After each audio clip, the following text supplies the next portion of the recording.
Hello and welcome to the Retro Hour podcast. Hang on a minute. It's not Friday. What on earth are we doing popping up on your podcast feed midweek? Causing some confusion. I'm Dan Wood. I'm Ravi Abbott. And I'm Joe Fox. And the reason that we are doing what I believe they call in the podcast industry a feed drop midweek is just to let you know about a big announcement, something huge that we've just launched, and also to say thank you to you as well. Now, we do know that some of our listeners don't always listen to the podcast on the week that it comes out. We do get tweets all the time of people saying, I'm finally up to episode 100 and I've caught up in about a year from now. So for those people, we thought we'd do a little flash announcement to bring it up to speed. And for those people who have supported it so far, we wanted to say a massive thank you. As on Friday, we launched what I think is the biggest project that we've worked on since we started this podcast. We launched the Retro Hour book.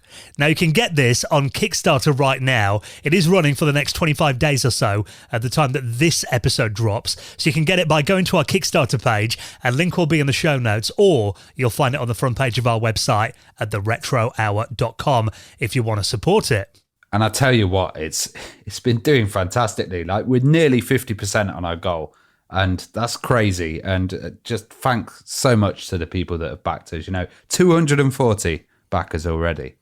Yeah, at the time we're recording this on Tuesday lunchtime. So the book is called The Retro Hour, The History of Video Gaming from Those Who Made It Happen.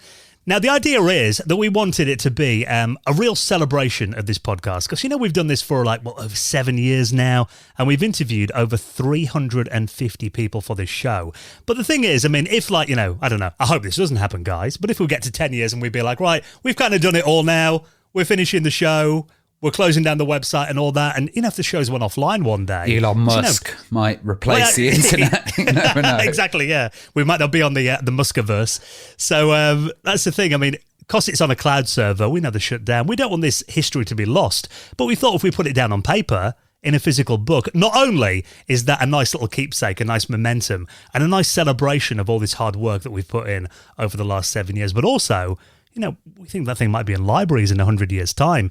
So what we've done is we've managed to pick out 10 of our favourite interviews from over 350 that we've done with some of the greatest programmers, artists, musicians, businessmen in the world of video games. And we selected 10 that we thought would give you a really nice overview of how this incredible industry was formed. So the 10 people that we've picked for the book, Ravi, do you want to go through the list of who's in there? Yeah, and I think you're totally right. We've got this overview and we've got a list of 10 people that have never been in a book together. And, it's just a really good compilation for anybody that enjoys a podcast, but also anybody that wants to know about video game history and also the routes to getting in the industry. There's so many different routes. There's so many different paths that people have taken. So first in the book, we've got Nolan Bushnell as well, who's the founder of Atari. He's often referred to as the father of video games as well.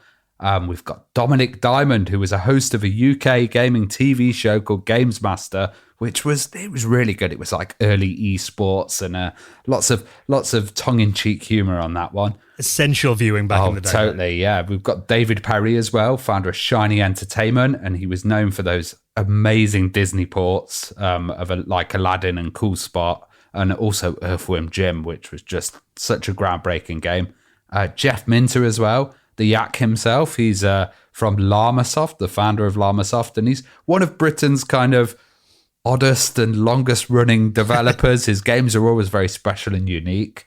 We've got Trip Hawkins as well, the founder of Electronic Arts and the 3DO company. If you're an Amiga fan, there's a lot of Amiga stuff in there with Trip Hawkins as well. Al Nielsen, and he's the Sega marketing legend who helped launch the Mega Drive or Genesis, depending on where you're listening. He also gives us the inside story of how they kind of challenged Nintendo's dominance as well, that legendary war between Sega and Nintendo. We've got Ken Williams as well, the founder of Sierra Online, and he brought us those classic adventure games like, Police Quest and Leisure Suit Larry, some of my favorites. We've got Ed Smith as well, who's a unsung black video game pioneer, and he's a creator of the Imagination Machine, which is a really interesting kind of hybrid console that came out in the 70s. And it's been quite overlooked by, mainstream press. We've also got John Bird as well, and he's Sega's former director of development technology. So he helped design the Dreamcast, but he also found this kind of game-breaking bug that came out, and they had to sort that before it was released. Really interesting tale there. And then finally we've got Wild Bill Steely as well, and he's a former fighter pilot and founder of Microprose. So he took his kind of knowledge of military and the Air Force into those simulations. Yeah, so that is, we picked out those 10 incredible interviews, some that we're the most proud of that we've done in the show's history. And you're going to get them in a really nice, easy to digest format in a book that's going to be absolutely gorgeous. I mean, Joe, I can't emphasize how much effort we've put into the quality of this book. Oh, God, absolutely. I mean, we've been working on this now for the last year. And, like you say, we really, really, really, really want to make it the best quality it can possibly be, but while also making it affordable. And we realise, we've kind of launched this at potentially, it is a really difficult time in the UK at the moment. Yeah. And, it is completely down to you as a fan if you want to back it or not. We completely understand. But it was also a case of now or never. We've worked on it for the last year. But costs keep rising for everything, including paper, etc. And we thought, let's just go for it. Let's put it out on the Kickstarter. And we are absolutely blown away and absolutely humbled and love, even if people are just checking it out and saying that's cool, just clicking on it, that means the world to us. But obviously everybody who's backed it, backed some of the higher tiers and stuff like that, it's what keeps it's keeping us going. And we appreciate it massively. Now, one thing that I think is going to make the book particularly attractive on your shelf or your coffee table is the exclusive dust jacket.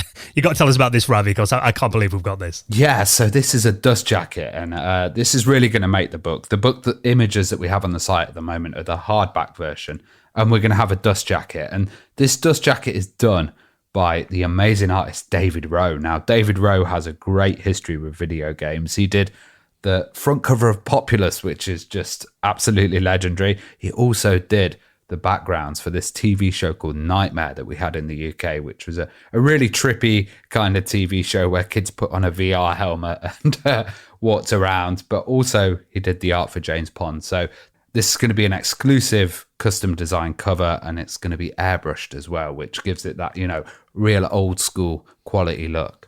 Yeah, we've gone down that kind of fantasy route, haven't we? So I think you're going to be blown away by the look of the dust jacket that David Rowe's designed for us.